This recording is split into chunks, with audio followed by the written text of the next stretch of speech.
semuanya, apa kabar? Pada kesempatan ini kita bertemu kembali dalam mata kuliah ilmu tafsir. Hari ini kita akan membahas topik materi tentang tafsir dan ta'wil. Dari segi istilah, tafsir berbeda dengan terjemah ataupun ta'wil. Jika tafsir bermakna menjelaskan maksud dan tujuan ayat-ayat Al-Quran, baik dari sisi makna, kisah, hukum, maupun hikmah, sehingga mudah dipahami oleh umat. Sedangkan terjemah adalah memindahkan makna sebuah lafaz dari bahasa tertentu ke dalam bahasa lainnya. Dengan kata lain, terjemah adalah memindahkan pembicaraan dari satu bahasa ke dalam bahasa yang lain dengan mengungkapkan makna dari bahasa itu. Begitu juga dengan ta'wil. Ta'wil adalah memindahkan lafaz dari makna yang lahir kepada makna lain yang juga dipunyai lafaz tersebut. Dan jika makna tersebut sesuai dengan Al-Quran dan Sunnah. Dengan demikian, ta'wil berarti mengembalikan sesuatu pada maksud yang sebenarnya, yakni menerangkan yang dimaksudkan dari ayat-ayat Al-Quran. Dari segi tujuan, antara tafsir dan ta'wil tidak memiliki perbedaan, yakni sama-sama berusaha untuk menjelaskan makna ayat Al-Quran. Namun demikian, bila ditinjau dari segi kerjanya atau jalan yang ditempuh, keduanya memiliki perbedaan yang jelas. Perbedaan itu dapat ditegaskan. Tafsir sifatnya lebih umum daripada ta'wil. Tafsir menyangkut seluruh ayat, sedangkan ta'wil hanya berkenaan dengan ayat-ayat yang mutasyabihat atau ayat-ayat yang samar dan perlu penjelasan. Selain itu, tafsir menerangkan makna-makna ayat dengan pendekatan riwayat, sedangkan ta'wil dengan pendekatan dirayat. Tafsir menerangkan makna ayat yang terambil dari bentuk ibarat atau yang tersurat, sedangkan ta'wil dari yang tersirat atau isyarat-isyarat. Macam-macam tafsir. Yang pertama, ada yang disebut dengan tafsir bil ma'sur. Tafsir bil ma'sur adalah tafsir yang merujuk pada penafsiran Al-Quran dengan Quran atau penafsiran Al-Quran dengan hadis melalui penuturan para sahabat. Jenis tafsir ini merupakan tafsir yang tertinggi yang tidak dapat diperbandingkan dengan sumber lainnya. Menafsirkan Al-Quran dengan Al-Quran, misalnya dalam surat Al-Hajj ayat 30, bahwa Al-Quran mengatakan, dan telah dihalalkan bagi kamu semua binatang ternak, terkecuali yang diterangkan kepadamu keharamannya. Kalimat diterangkan kepadamu, yutsla alaikum, ditafsirkan dengan surat Al-Ma'idah ayat 3, bahwa diharamkan bagi kamu memakan bangkai, darah, daging babi, daging hewan yang disembelih atas nama selain Allah. Menafsirkan Al-Quran dengan as-sunnah atau hadis. Misalnya dapat dilihat dalam penafsiran surat Al-An'am ayat 82. Orang-orang yang beriman dan tidak mencampur adukkan iman mereka dengan kezaliman, mereka itulah orang-orang yang mendapat kemenangan dan mereka orang-orang yang mendapat petunjuk. Kata al-zulmu dalam ayat tersebut dijelaskan oleh Rasul SAW dengan pengertian asyirku atau kemusyrikan. Adanya tafsir bil ma'sur juga ada yang disebut dengan tafsir bil ra'i, yaitu penafsiran Al-Quran berdasarkan rasionalitas pikiran atau ar-ra'yu dan pengetahuan empiris atau ad-dirayah. Tafsir jenis ini mengandalkan kemampuan ijtihad seseorang mufassir dan tidak berdasarkan pada kehadiran riwayat-riwayat. Di samping aspek itu, mufassir dituntut untuk memiliki kemampuan tata bahasa, retorika, etimologi, konsep jurisprudensi, dan pengetahuan tentang hal-hal yang berkaitan dengan wahyu dan aspek-aspek lainnya menjadi pertimbangan para mufassir. Contohnya, misalnya terdapat dalam surat Al-A'la ayat yang kedua, khalaqal insana min alaq. Kata alaq di sini diberi makna dengan bentuk jamak dari lafaz alaqah yang berarti segumpal darah yang kental. Kedua jenis tafsir tadi ada juga ulama yang menambahkan dengan tafsir bil isyari, yaitu suatu penafsiran di mana mentakwilkan ayat tidak menurut zahirnya, namun disertai usaha menggabungkan antara yang zahir dan yang tersembunyi.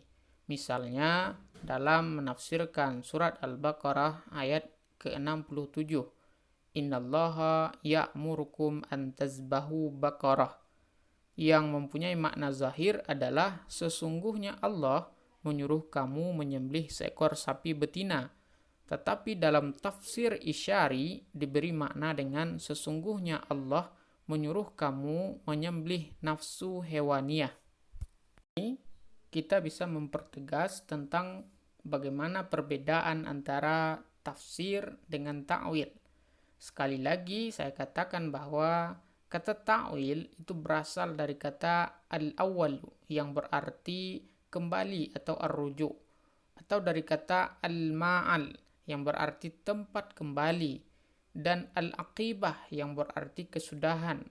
Ada juga yang menduga bahwa kata ini berasal dari kata al-iyalah yang berarti mengatur.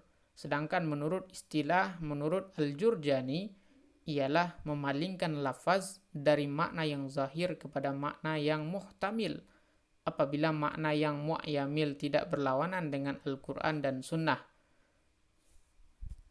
Sekarang kita masuk kepada syarat dan adab seorang mufassir. Yang pertama mengenai syarat mufassir.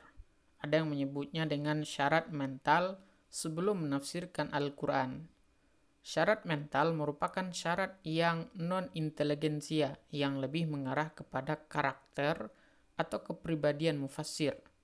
Mana'ul Qatan dalam Mabahis fi Ulumil Quran menjelaskan syarat mental bagi seorang mufassir itu. Yang pertama adalah memiliki akidah yang benar. Akidah sangat berpengaruh terhadap jiwa pemiliknya dan seringkali mendorong untuk mengubah nas-nas dan berkhianat dalam menyampaikan berita. Apabila seseorang menyusun kitab tafsir, maka ditakwilkan ayat-ayat yang bertentangan dengan akidahnya dan membawanya pada mazhabnya yang batil guna memalingkan manusia dari mengikuti golongan salaf dan dari jalan petunjuk.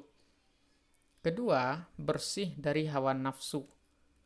Sebab hawa nafsu akan mendorong pemiliknya untuk membela kepentingan mazhabnya, sehingga ia menipu manusia dengan kata-kata yang halus dan keterangan menarik seperti yang dilakukan oleh golongan Qadariyah, Syiah Rafidah, Mu'tazilah, pendukung mazhab fanatik lainnya. Yang ketiga, pemahaman yang cermat, sehingga mufassir dapat mengukuhkan suatu makna atas yang lain atau menyimpulkan makna yang sejalan dengan nas-nas syariat. Yang keempat, niat yang baik dan tujuan yang benar. Sebab amal perbuatan itu bergantung pada amalnya. Orang yang mempunyai ilmu-ilmu syariat hendaknya mempunyai tujuan dan tekad membangun kebaikan umum. 5. Berakhlak baik, karena mufassir bagai seorang pendidik yang didikannya itu tidak akan berpengaruh ke dalam jiwa tanpa ia menjadi panutan atau uswah yang diikuti dalam hal akhlak dan perbuatan mulia. Keenam, taat dan beramal. Ilmu akan lebih diterima oleh khalayak melalui orang yang mengamalkannya daripada mereka yang hanya memiliki ketinggian pengetahuan dan kecermatan kajiannya. 7. Berlaku jujur dan teliti dalam penukilan, sehingga mufassir tidak berbicara dan menulis kecuali setelah menyelidiki apa yang diriwayatkannya. Dengan cara ini, ia akan terhindar dari kesalahan dan kekeliruan. 8. Tawadhu' dan lemah lembut. Karena kesombongan ilmiah merupakan dinding kokoh yang menghalangi seorang alim dengan kemanfaatan ilmunya. Kesembilan, berjiwa mulia. Kesepuluh, vokal dalam menyampaikan kebenaran, karena jihad yang paling utama adalah menyampaikan kalimat yang hak di hadapan penguasa yang zalim. 11. Berpenampilan yang baik, yang menjadikan mufassir yang berwibawa dan terhormat dalam penampilannya secara umum, juga dalam cara duduk, berdiri, berjalan. Namun sikap ini hendaknya tidak dipaksa-paksakan.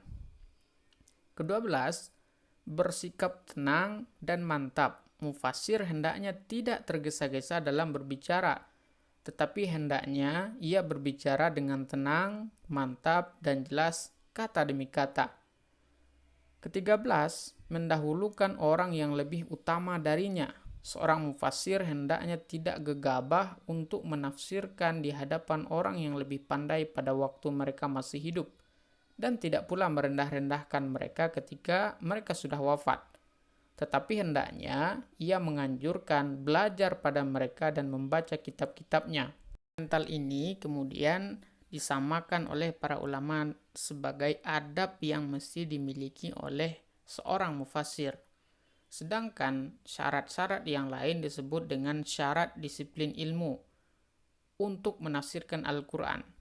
Berbicara disiplin ilmu sama halnya berbicara isi tempurung kepala atau kapasitas diri secara intelektual. Kualitas diri secara intelektual akan menentukan ketajaman hasil penafsiran. Disiplin ilmu yang harus dikuasai oleh seorang mufassir sebelum menafsirkan Al-Quran menurut Manna'ul Qattan adalah sebagai berikut. Yang pertama, menguasai bahasa Arab dengan segala cabang-cabangnya. Karena Al-Quran diturunkan dengan bahasa Arab dan pemahaman tentangnya bergantung pada penguraian mufradat lafaz demi lafaz dan pengertian-pengertian yang ditunjukkannya menurut letak kata-kata dalam rangkaian kalimat. Kedua, ilmu qiraah. Dengan ini dapat diketahui bagaimana cara mengucapkan Al-Quran dan dapat memilih mana yang lebih kuat di antara berbagai ragam bacaan yang diperkenankan. Yang ketiga, ilmu tauhid. Dengan ilmu ini, mufassir tidak akan menafsirkan ayat-ayat berkenaan dengan hak Allah dan sifat-sifatnya secara berlebihan dan melampaui batas. Yang keempat, ilmu usul, terutama usul tafsir, dengan mendalami kaidah-kaidah yang dapat memperjelas suatu makna dan maksud Al-Quran.